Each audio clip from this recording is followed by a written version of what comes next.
Hey, everybody. Let me start by saying it is great to be back on the same time zone with all of you. Tamara and I just got back from Madhya Pradesh, India on Monday night.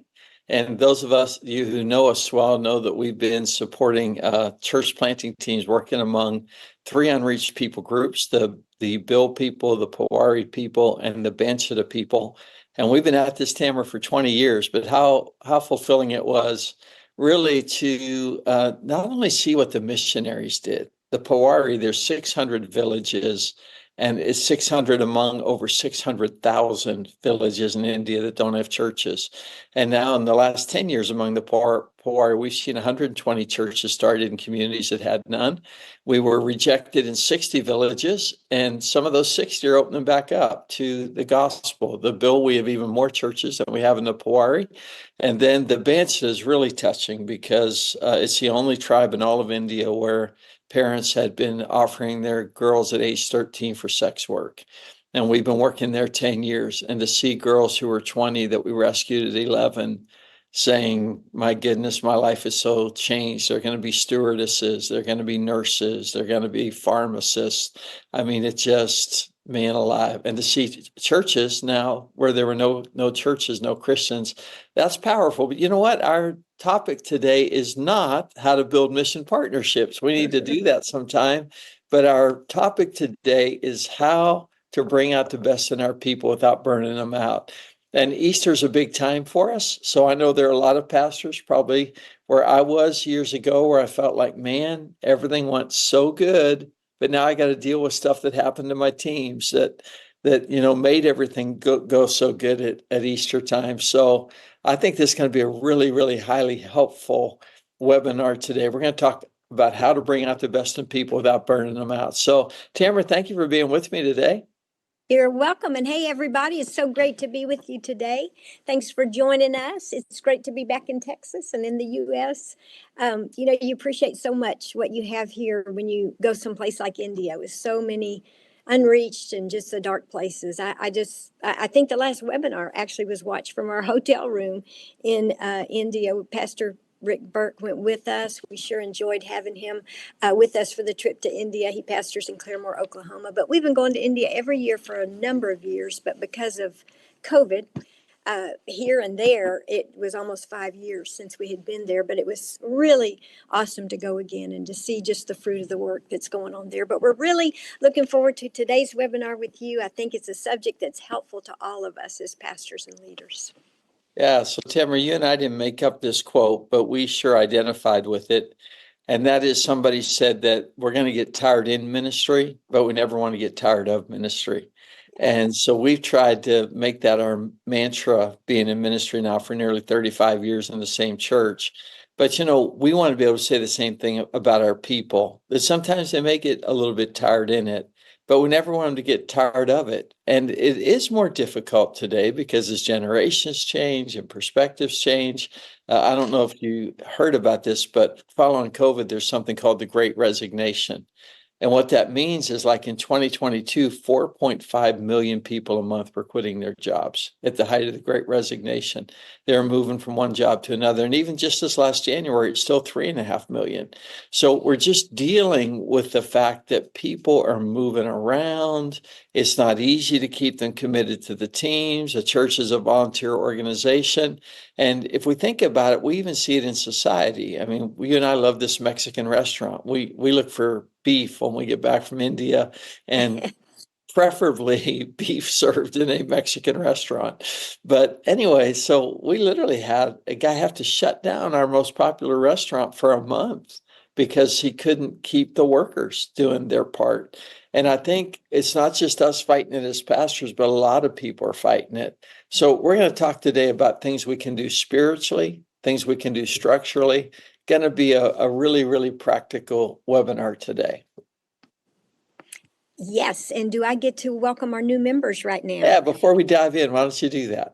Yes, and we do want to welcome, we're always so glad when new pastors and leaders join us. So we want to welcome them today. Hoyt Chastain from Clearview Missionary Baptist Church in Verbena, Alabama.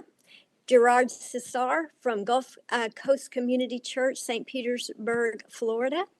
Edward Douglas, Living Covenant Church in Ozark, Alabama. Jason Light Church in Midlothian, Cole Fontaine. They worked with us for a little while here. Just love them. Passionate Life Church in Littleton, Colorado.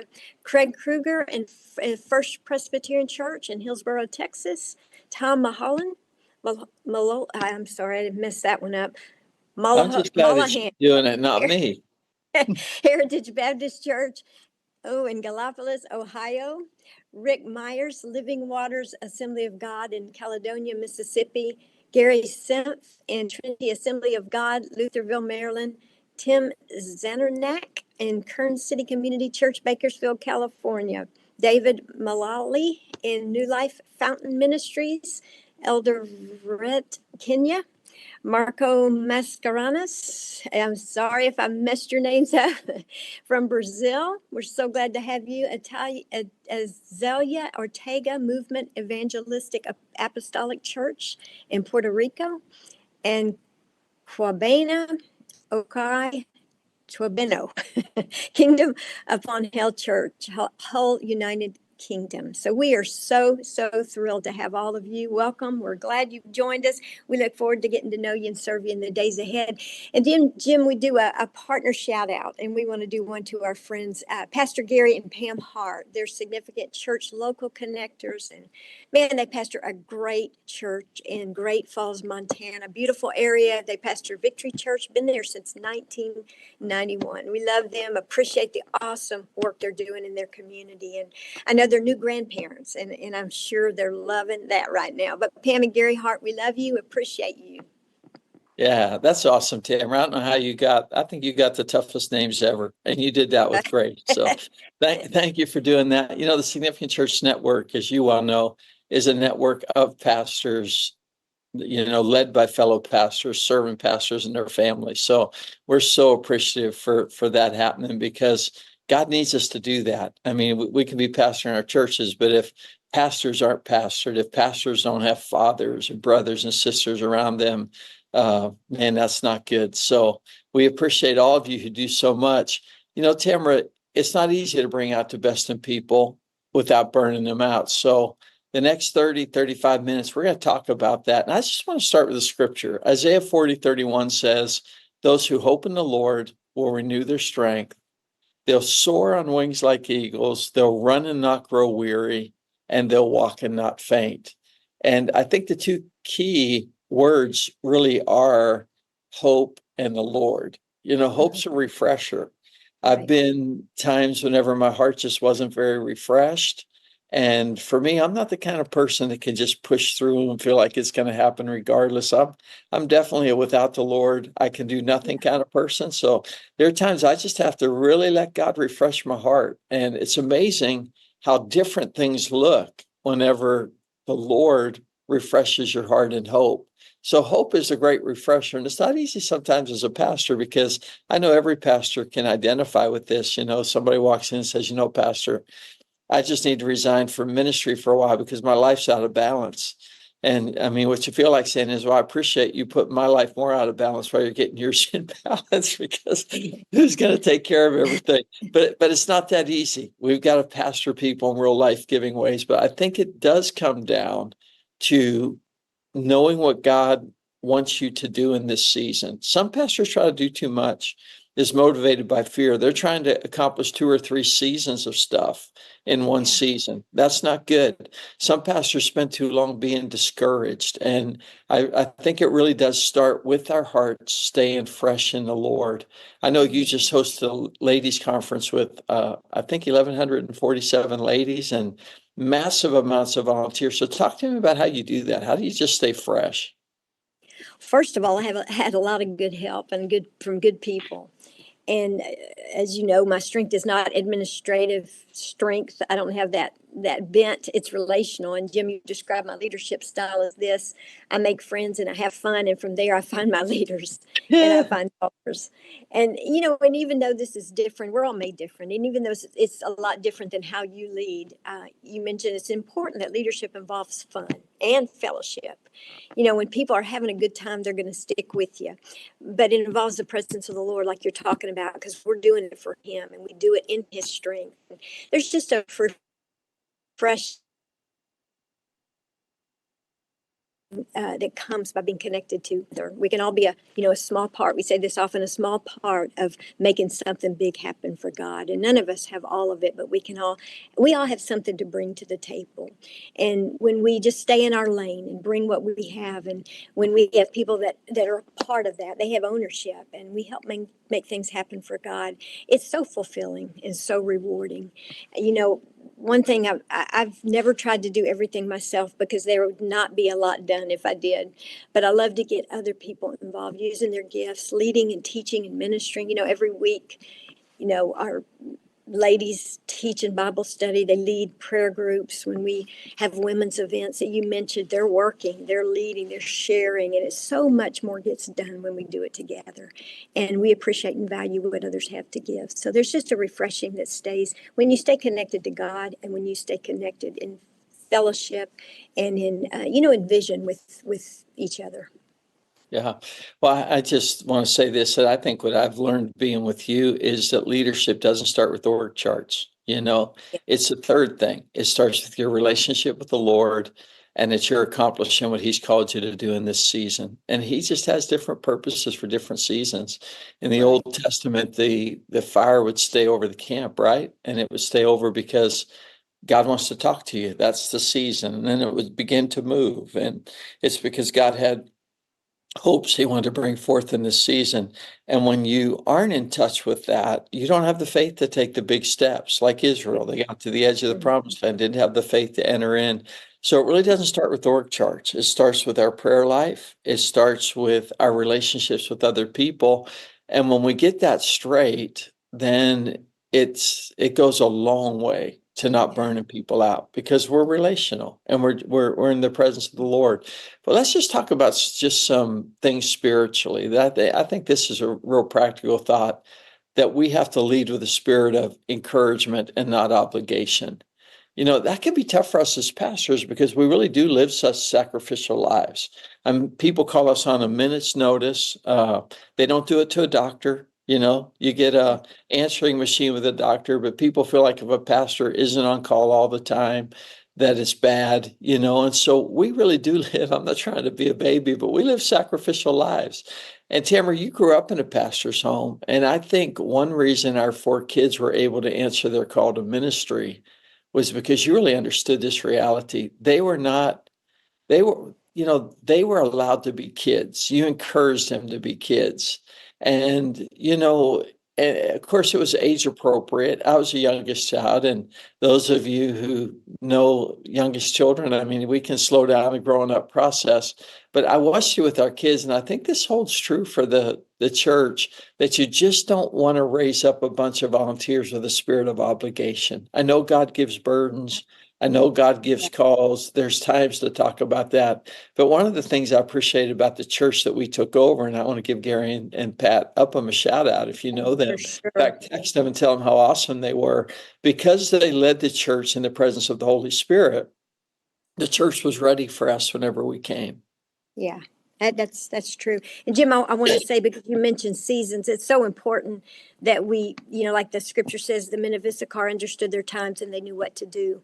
We just got to know our season that we're in. There was a time when my season was raising kids, and you were being refreshed in God, and you were being refreshed to lead your family. But there are seasons you don't do everything you do, but you know what God wants you to do. I think that was really good. But yeah, when we came here 34 years ago, and you did a great job when you came as pastor. I was never part of a church from the beginning. So I watched you, and I could give you credit. Here's a new pastor. You didn't come in and, you didn't try to change anything right away, but you respected what had been done, and you focused on prayer and how God wanted to lead the church into the next season. In fact, after a few weeks, you were concerned because we weren't seeing, the salvation nations we wanted to see. And you had always preached on the mission field. A lot of people got saved. You'd preach at Lakewood. Lots of people got saved. So you knew how to bring people in. So I remember that time you fasted, and God gave you Luke 14, the parable of the banquet, the great banquet. And it talks about in that passage how God's house gets filled. And this was so clear and so good. You told the people you'd always do your part to prepare a great word, a great meal for the banquet, but you needed them to reach out and to into their world. And their part was to invite. It was to bring. It was to compel those who who were poor, blind, lame, and crippled.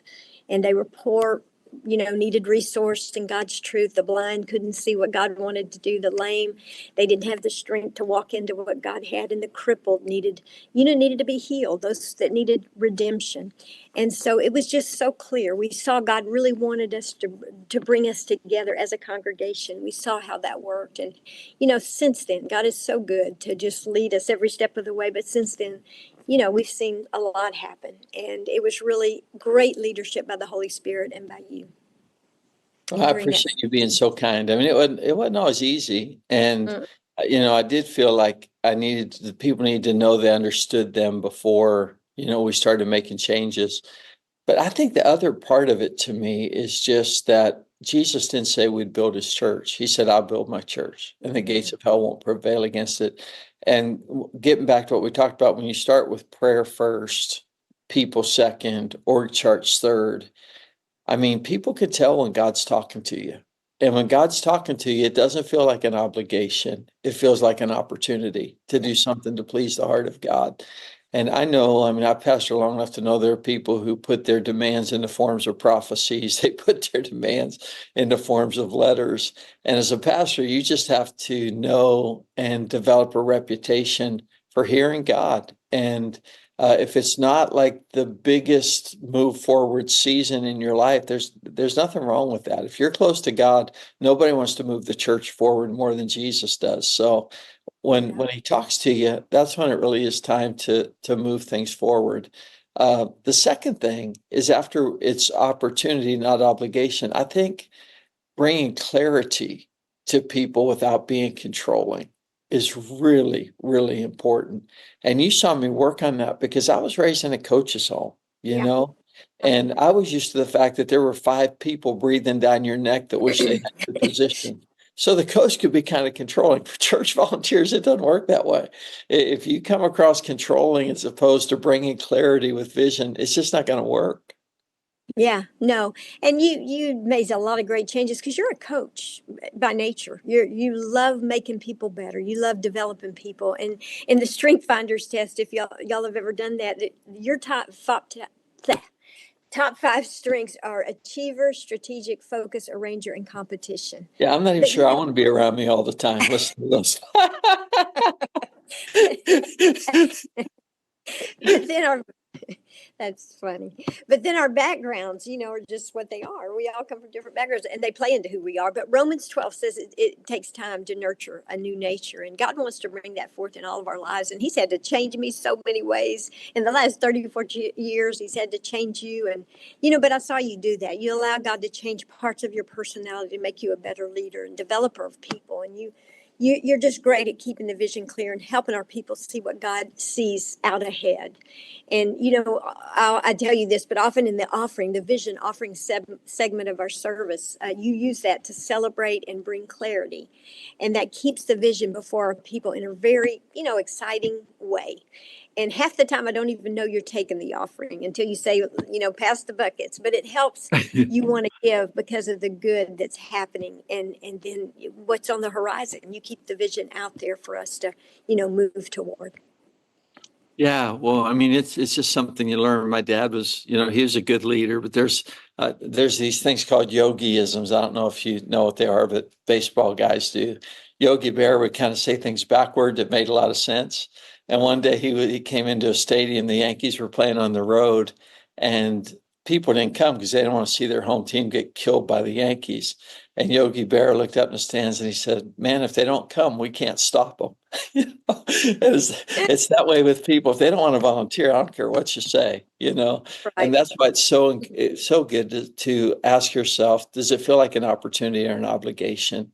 Am I bringing clarity to people? Like they all want to have this children's program. They all want to have this youth program. They all want to see the neighbors reach like this. Or do they feel like I'm controlling? I'm just trying to build my church. And I know that may sound like small things, but at the end of the day, I think those are the big things. So I didn't want to get into structure today without hitting spirit. And here's the third one, and we'll finish the spirit part with this, and that is build fellowship and prioritize fellowship while fulfilling the call. Now, you've been real kind to me, but if I'm honest, I didn't feel like I did that great off the beginning. And it's because you remember, I wondered if I could be a pastor. And our Hmm. church doubled the first year, but I felt like, man, it's so demanding. I don't know if I can be the kind of dad I want to be. God, are you sure I'm called to do this? And it was a struggle because, we have relationships to build at home. But we really do have to set up that Moses model structure so that people are having fellowship because people, they've got a lot going on in their life. Yeah. And because they have a lot going on in their life, if we don't have a positive, great feeling, then we're going to burn our people out. It's just the nature of life. People need to be refreshed. In fact, I thought of this, there's four major focuses of the church in the New Testament, right? Worship. Hmm.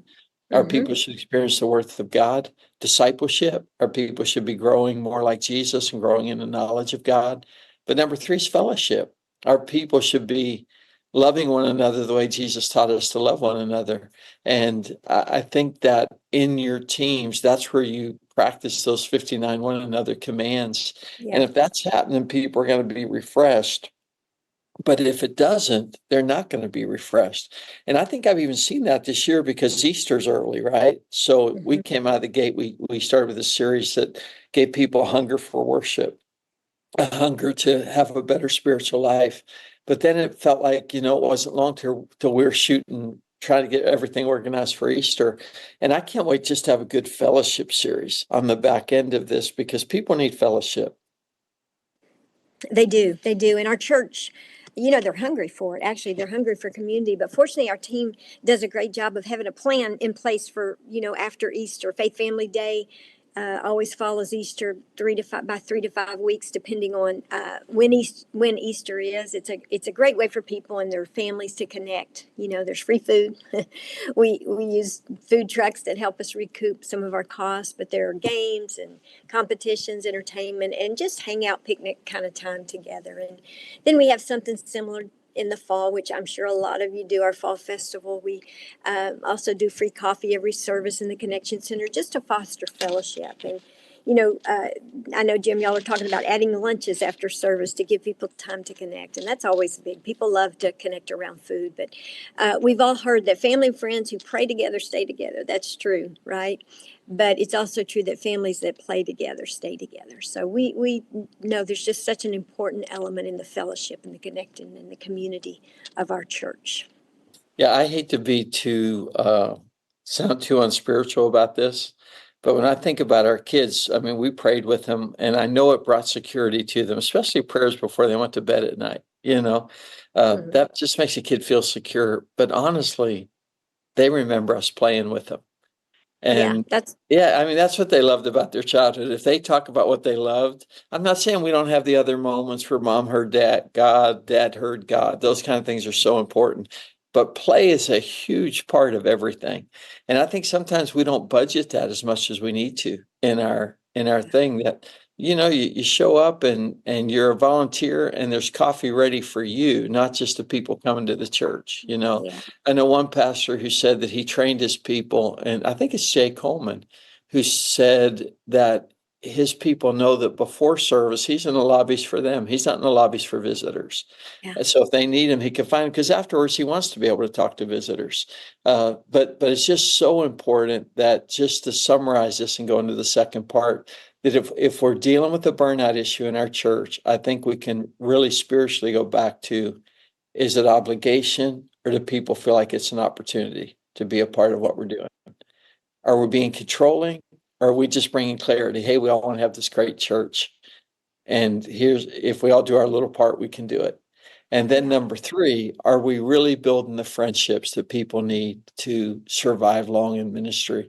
And that's a big part of our, our passion for significant church. Pastors shouldn't be tired. We should have relationships with each other that keep life refreshed. But let's switch Yeah. over. Let's talk about how to fight it structurally now.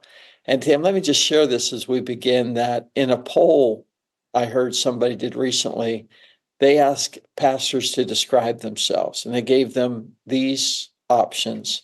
Number one, are you exhausted to the point that you don't think you can go on? Number two, are you tired, but not to the point of distress? Number three, are things pretty normal?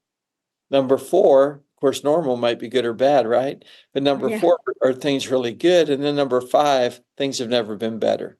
So when they got done with the poll with, 1,000+ pastors, about 15% sadly said that they were at the point of number one, where they didn't feel like they could go on anymore. And 58% said they were at number two, that they were really tired, but not to the point of distress. So, of course, again, we don't know what normal is. Only 3% said that things were really good, and only another 3% said that things never felt better. So, really, only 6% said things were really good or they never felt better. So I think there's a lot of pastors listening today that are at number two, at least. They're tired, but not to the point of distress. And they can think this doesn't really work, but you know what? It does work. It does work to make sure the spirit of your church stays the way we just described it. It does work to live for the hope of the Lord and not to let the expectations of other people drive you and to steal your Right. joy. Right. And then there's just structural things that we need to do. And let's start talking about some of those. Yeah, I think we've probably all been at one of those points at one time or another. But anyway, it's so important that we get to a place where we live in balance. And you're great, Jim, at numbers and statistics in our church, and pastors have benefited from that. And that will really be obvious when you get to the structure part of this. You amaze me with how well you think about things like that, because I'm so not that. But we're talking about burnout, and I want to share a quick story that I remember growing up. And my father pastored, and most all of his life he pastored, but there was a season when he traveled quite a bit and spoke. And in one of the seasons where he was traveling and holding crusades, he had his mailing list. Back then he was keeping up, and everything was going and blowing and just busy, but he was getting worn out, like we're talking about. But one night he had a dream, and I want to just share this dream really quick.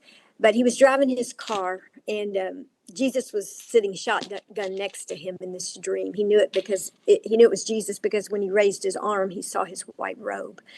And so Jesus was began to point to the left as he was in the car.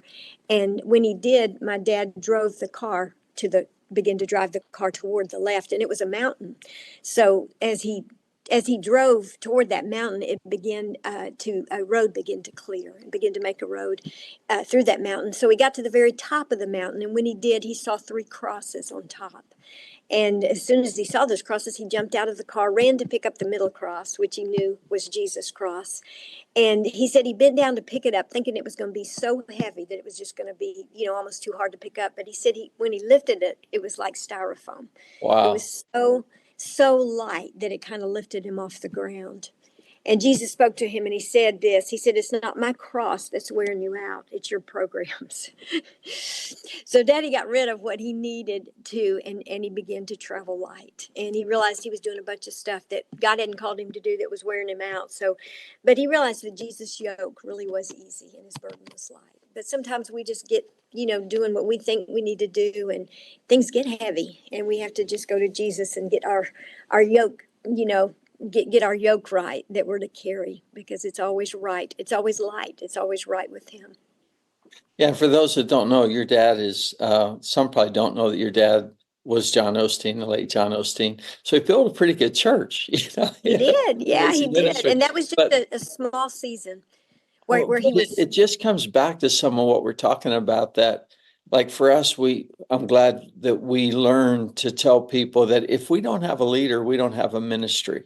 I Yeah. remember when we came down here, your dad told me, Jim, when they see how good Tamara is with children, they're going to want her to be the answer to this and be the answer Yeah. to that.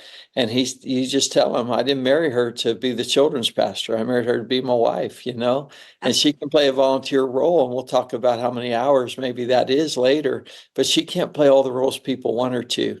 And we just have to really be careful about letting the expectation of people Yeah. manage us. And That's I just right. want to thank those of you who are talking to us on the chat today. Pastor George Belderrama put, thank you so much for taking the time to pour into me today. I greatly appreciate this venue today. Tamara, that's why we do it. I mean, we've been Yeah. at this 35 years, and we've been at it with 80 families, and we've been at it with 1,600 families, and we just want to give back. We want to take time and we want to give back to people Yeah. what's been given to us, and maybe some things we wish were given to us too, Yeah. because we're parents. We're not perfect parents, so tell our kids all the time, we gave you a lot. We're sorry I couldn't give you everything, right? But we want to Right. help pastors all we can. So let's talk structurally. Here's the first thing I will say about structure is that we need to give platform time to what brings pleasant vision and unity to the congregation. You mentioned this, about the offering just a minute ago, and that's so important to do that. And we'll do it this week. We'll talk about India, and it just won't be about the courage and the sacrifice of our missionaries, though they're amazing. I mean, for those who don't know, every single one of them are Right. beaten in the villages where they go. Many of them have been put in jail, and they're reaching the most difficult parts of the world. But we'll talk to our congregation about how much they love them because they couldn't go if they weren't sent. And so it'll be something that just brings a pleasantness into the congregation. Psalm 133, verse 1 says, how good and pleasant it is when God's people live together in unity. And of course, we're getting ready to head into a big political season right now. And it's not going to be easy to keep unity within our churches. Tim, I have my undergraduate degree in history. And so, I really respect the founding fathers. I respect the pastors who were part of like the Black Robe Regiment that Mm-hmm. really helped us fight the Revolutionary War. But a lot of people don't know this, that we had a great awakening when we had a great revolution. But by 1790, church attendance plummeted to under 10% in the United States. And it's because the loyalists and the patriots started fighting in church. And there's a great writing about it by one of the professors at Wheaton. But just imagine, you don't know the nation's going to be great. All you know is I lost my son. Yeah. All I know is the sacrifice that we made. Right. And the loyalists were saying we should never fought this war. Look at everything we've lost. The patriots were mad at them because no, we had to fight this war. And it's just important that a pastor is the one that consistently gets up and keeps the church pleasant and Yeah. unified. Right. That's so good, Jim. And I won't take long on this, but our church attendance is now beyond where it was pre-COVID. But it took a lot of work. I saw you working really hard with our staff. It's a big part of the reason is part of the reason is the 490 people that were baptized. But you said during that crazy COVID time that you were going to pastor people in the middle who were reasonable in the midst of everything going on. There was so much going on during that time that you weren't going to let our church get hijacked by people on different sides of the conflict that would get us off track. And I thought that was really good because you remain really steady as a pastor, like a lot of the pastors who are listening today. And it just brought such a So security many to good local the flock. connectors. That's one of my biggest So visions, having local connectors that help pastors. And if you're a local connector watching today, I just want to give you a shout out. Thank you for yeah. loving pastors. Yes, for sure. But it was so good for our flock. Just felt sheep like to feel secure. And that was a big part of us being where we are today. And it's just an important part of pastoring. Yeah, I think, here's the second thing I want to talk about is not just keeping things pleasant and filled with unity in your church, but also we need to give platform time to what leads our people into balance as they serve in volunteer ministry. I think sometimes we're thinking about how much more we want to get done as pastors instead of how we're going to have more people getting things done. And I'd encourage pastors to make that adjustment. Mhm. I don't think most of us do that naturally. We're thinking about the Lord's work and how much we want to see get done. But Yeah. when you change that and you think, I want to see more people feeling like ministry is an opportunity and loving doing ministry whenever they come to my church, that's a significant mindset shift that you have.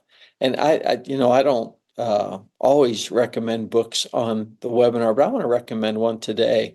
It's a book called Crucial Conversations. And I love the book because it talks about uh, when do we need to have a crucial conversation? Well, number one, when there's strong emotion about something. And a lot of pastors like peace, so they turn into avoiders if they're not careful. But your people have strong emotion about what kind of children's programs they have, what kind of youth programs, something that happened this week. And again, if you just want to get a lot done, as opposed to thinking about everybody being happy who's getting things done, everybody being fulfilled, you're probably going to get into trouble. And when they see you care about them having a great experience, one thing we do is every month we celebrate a dream team person. And we don't just celebrate people, but we celebrate values. And Yeah. one of the values is people who serve with balance. We don't really celebrate people, and we see them. This is a funny story. I didn't plan on telling it, but when I was a high school baseball player, there was this coach who he said about this guy named Walt. He said, "Man, he's always over here volunteering to work on the field." And then about 10 minutes later, his wife came and just started screaming at him. And we all started laughing in the dugout. And we said, now we know why he's always over here working on the field. But He didn't want to get it's, screamed at. you're not going to get, you don't want people that way. You don't want people serving and their life isn't healthy. You want Yeah. people serving and their life is healthy. So the book, Crucial Conversations, I think they're going to put it on the screen.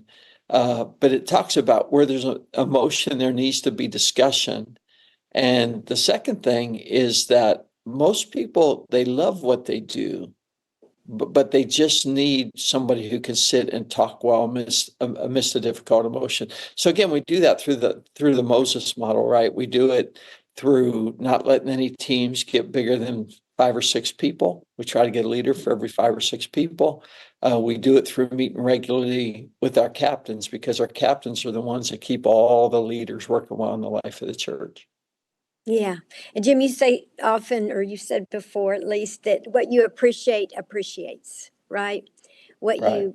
it just makes a lot of sense. And that's why we do want to give platform time to what we believe in. And that's balance. And we do a Dream Team honor once a month in our services. And that's always so good because we can highlight what we're aiming for, and we're aiming for balance. And I know that you won't let staff nominate people that have burned out volunteering. They're just burning the candles on both ends, because that's not what we want to highlight.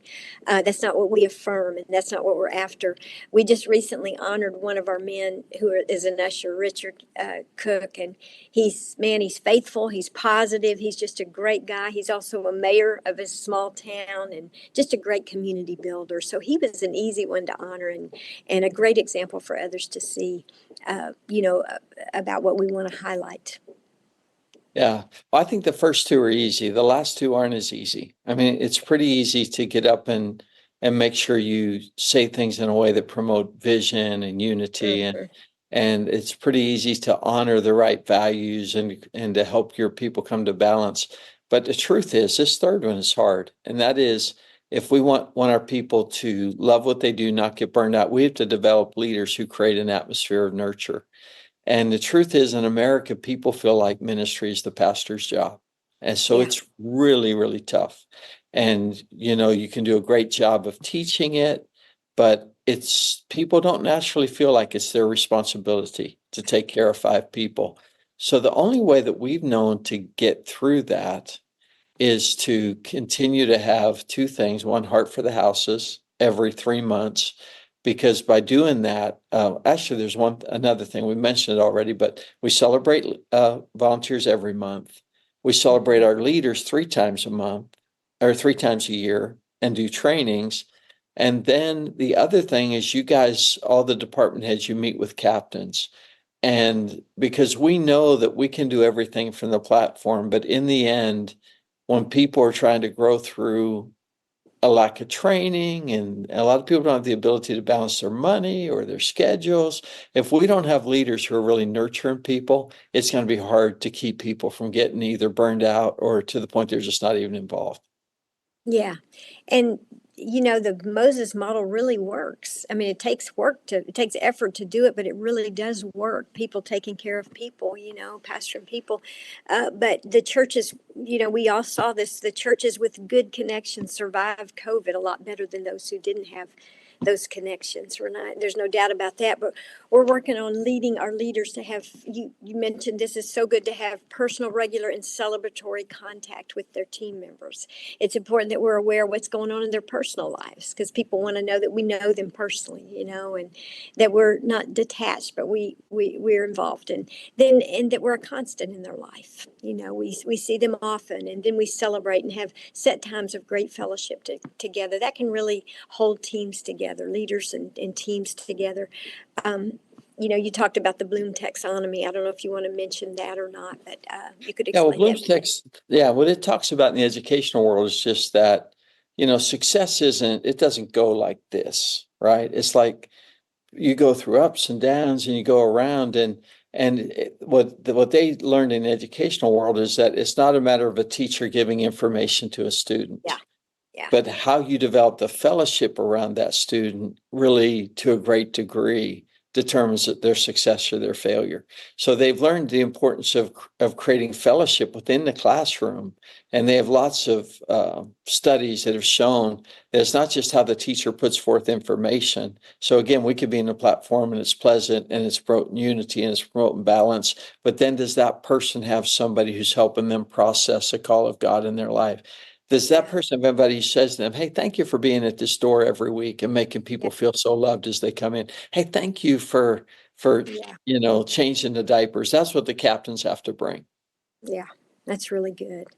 Um, I agree. I think it's really, really important. People feel appreciated, and as leaders, as their leaders, when we appreciate them, man, it just makes such a huge difference in their life, because everybody wants to be involved in making a difference. Yeah. Well, let's wrap this up. And again, we try to do this like it's our lunch break. So we just like to feel like we're having lunch with a bunch of pastors, which we are. And we hope this helped you think about the spirit of your church and helped you think about the structure of it. Thank you for the wonderful comments some of y'all have been sending us. But here's the final thing, and that is not only do we have to develop leaders who create an atmosphere of nurture, but it's important that you nurture cooperation and collaboration within the church. Because, man alive, one of the things that gets people mad and burns them out is just that the departments aren't collaborative in how they work on things. So, the youth program shows up and the outreach department took something that belonged to the youth program. So it's important that you teach your church how important it is that we stay refreshing and that we stay collaborative. I mean, Ephesians 4 says this, and it's so true. In Ephesians 4:16, it says the church builds itself up as each part does its work.